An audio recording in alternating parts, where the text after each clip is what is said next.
Hello, hello. Welcome to Reading Time. My name's Time, and today we are reading The Ballad of Songbirds and Snakes by Suzanne Collins. Let's get to reading.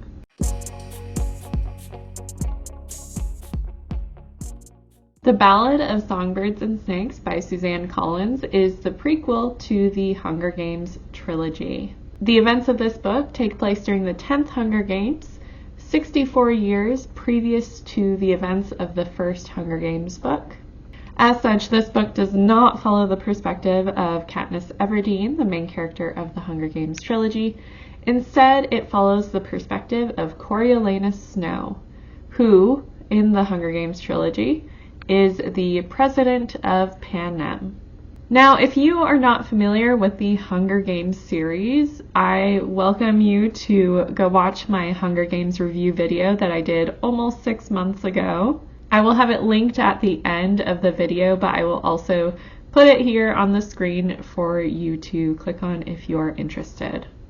Now, if you are familiar with the Hunger Games, then you might know or remember that Coriolanus Snow is not only the president of Panem in the later series, but he is also the main antagonist of the story. As such, this prequel is interesting because we get to see the main villain's perspective before he becomes the villain. A lot of books of this nature tend to do a sort of redemption arc to make it so that you feel like you understand the villain, you understand where they're coming from, and maybe the decisions they made weren't that bad. The books aim to humanize the characters, and while this book does humanize Snow in some ways, I wouldn't say that it shows him in such a way that justifies his later actions and decisions. And for me, I find that a little bit refreshing for a villain origin story. Now, before I continue, I do want to warn you that I will likely be giving spoilers for this book.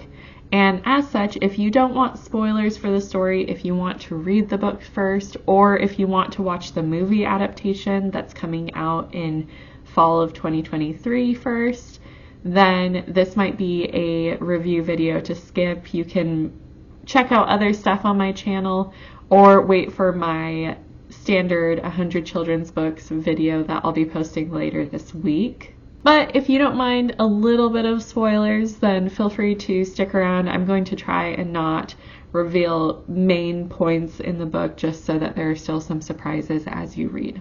Now, this book, as I said, is centered around the events of the 10th Hunger Games.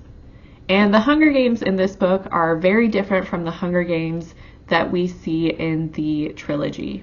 For example, this Hunger Games is the first one that features mentors. And instead of using victors from the previous Hunger Games, they use capital students as mentors for the games instead. And this is where we find Coriolanus Snow assigned as a mentor for the 10th Hunger Games. Now, this is very important for him because we find out very early on in the book that although the Snow family is very well known and has been a prominent member in capital society for a long time, their family has essentially fallen into ruin.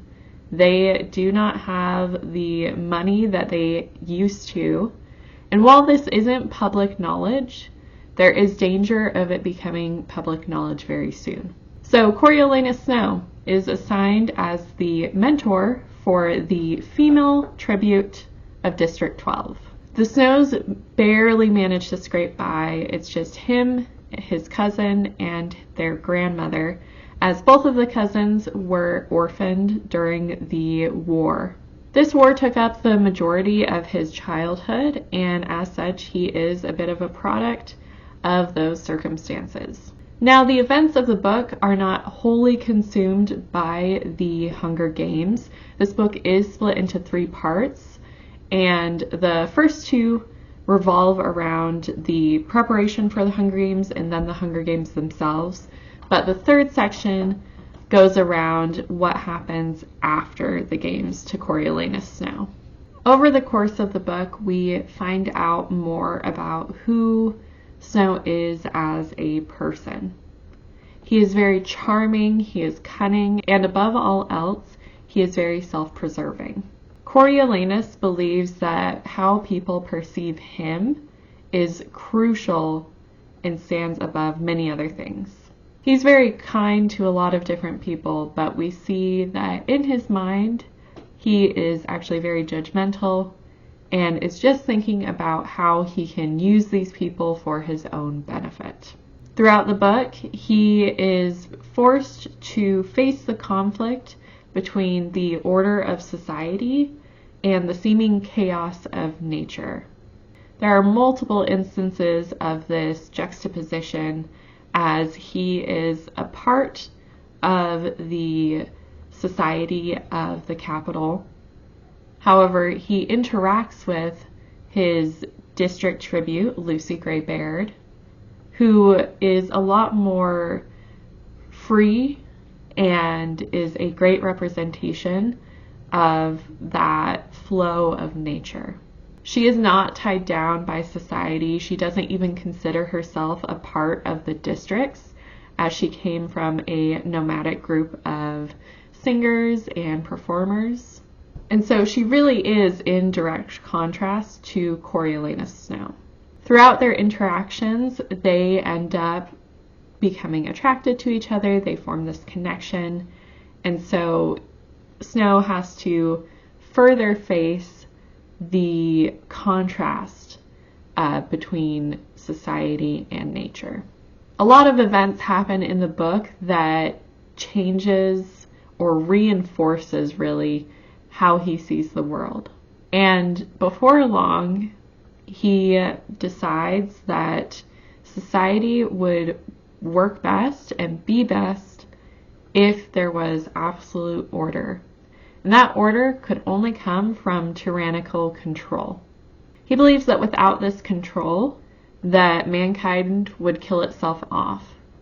And part of that comes from the fact that he grew up during wartime and saw a lot of different things that were very difficult for a child to see. He also is being guided throughout this process by the head game maker of the games, Dr. Gall, who is a sadistic woman who doesn't seem to understand people at all and assumes that all people are like herself. That without those rules of society, they would kill each other off. Now, this book is interesting because we see the fall and potential rise of the Snow family. And we know that eventually Snow does come in prominence, or in other words, Snow lands on top. And in the book itself, we also see the rise to fall to potential rise of Coriolanus himself. Overall, I really enjoyed this book. I'm a fan of the Hunger Games series already. However, there were a few things that I did not enjoy as much, and as such, I'm going to give it 4 stars. The main issue that I had with this book is the fact that at times there are callbacks to the trilogy series, and I wouldn't mind that if it didn't feel so forced at times. For example, there's the pointing to the future of Katniss being prominent in Snow's attention, as 64 years earlier, he is the mentor of the District 12 female tribute. We also get a bit of an origin story for the Hanging Tree song, and that I don't mind as much. That one I thought was done well. But there's other points to the later trilogy, such as Snow interacting with Mockingjays for the first time and just automatically hating them. This does tie in line with that idea of society versus nature. However, it felt overdone the way that it was written. And at one point, he is also out with others and they're digging up Katniss, the plant, and that pointer also just felt a little forced. Overall, though, it is enjoyable, and it's interesting to see how this society was before the point that we are familiar with it. Now, a couple things to note. There is content to be aware of just as there was in the Hunger Games series, this does feature a lot of violence, as you would imagine, with a tournament of kids fighting to the death. And there's violence beyond the Hunger Games as well. There's substance usage of minors, minor language, and thematically, at times, it definitely could be intense. So this is definitely a high school and up book. I would also suggest not reading this before the Hunger Games series. I think some people definitely could if that was their choice, if this was their first read, though I wouldn't recommend it. I think being familiarized with the world as it was written and then going back and seeing more into Snow's past would be a better way of going about it.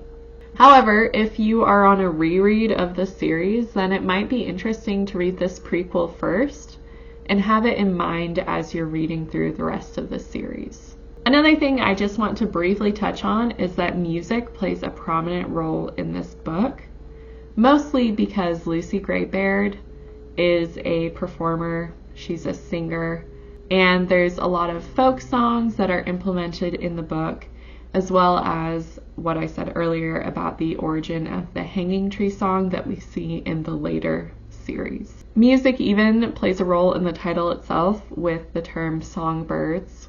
It is interesting to look at because there are moments where that society versus nature concept is seen even in music.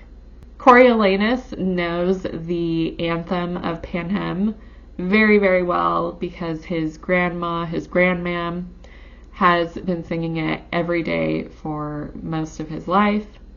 And so that regimented march is something that he is familiar with.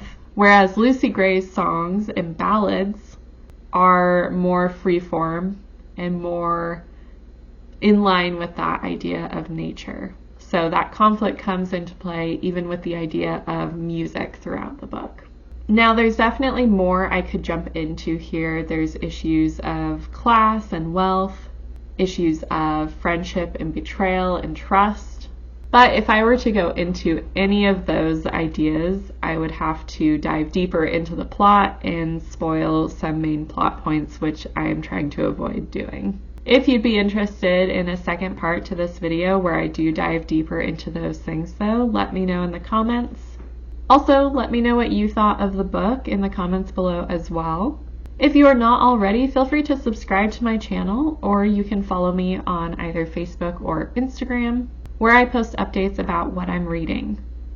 I'm currently working my way through a scratch-off poster about the 100 greatest kids books, so that is where most of my content lies. However, I am starting to open up other book-related content as well. If you have ideas for what types of videos you'd be interested in watching, let me know in the comments below as well. And as always, I hope that you have a marvelous week and a wonderful read.